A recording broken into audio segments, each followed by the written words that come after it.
Now that we've got the boring definitions out of the way, let's talk about RACI. Each letter in RACI represents a participation type for a role. R stands for responsible. The roles which are assigned in R are the roles that will directly work on the task. At least one role needs to be responsible for completing each task, otherwise nothing is getting done.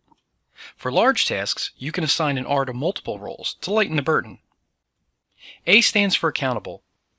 The role which is assigned the A is the person who is held accountable for the roles assigned the R. In other words, when something goes wrong, A answers for it. You can only have one A for each task, so there is no confusion and no finger pointing. C represents consulted. The roles assigned to C will be kept in the loop, and their input will be sought and considered.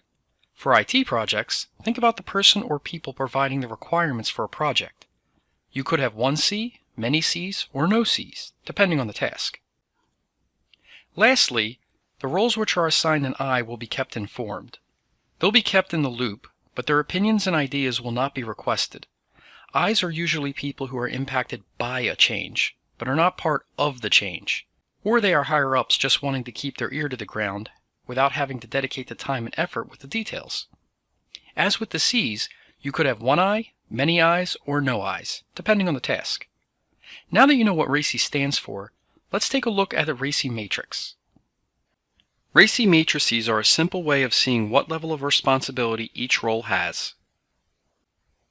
Here is a blank RACI matrix. In the green header row, you should list out all of the roles for the project. The first column is used to list all of the tasks. These charts can grow quite large and span many pages vertically as well as horizontally.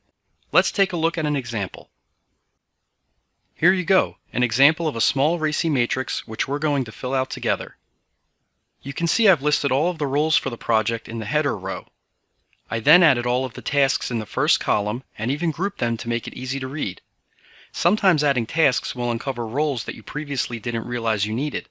Once all of the roles and tasks are entered, I start filling in the matrix, beginning with the A's. The A's are the accountable roles, and there must only be one per task. I then move on to the R's, to indicate those roles responsible for the work. Sometimes an R is the same role as an A. I then fill in the C's and the I's. Not every box needs a letter. I have 6 boxes in this example which don't have a letter. Project sponsors do not care about technical documentation and don't even need to know when it is done. You'll need to review your completed RACI matrix with your team. This is an important project artifact, but it is worthless if the only person who sees it is you. A team meeting with this as one of the main agenda items, usually a project kickoff meeting, will help everyone understand their role and everyone else's role. This will eliminate or at least reduce confusion, which leads to frustration. Considering how many people will be included in the meeting, a lot, you should probably take the time to confirm your RACI matrix with most, if not all, of the participants one-on-one prior to the meeting. This should avoid surprises and potentially embarrassing situations and confrontations in a group setting. Once everyone understands the roles and who is filling them, you can hold the meeting and review the RACI matrix together. It should be a pretty quick meeting since you invested all of that time up front prior to the meeting. New questions may arise, and that's okay. Your goal for the meeting is to ensure everyone understands and is comfortable with their role in front of the group, which will put an indirect pressure on even the laziest of team members. Once the project starts, new tasks and roles will be uncovered. Be sure to update the document and send around the changes to the entire team. If there are a lot of changes, hold another team meeting to ensure everyone is on the same page and answer any new questions.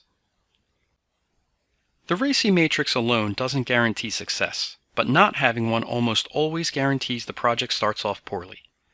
Next, we'll review the change curve and the hype cycle, 2 of my favorite topics for this course. For more content like this, visit deltatechnology.net and follow me on social media.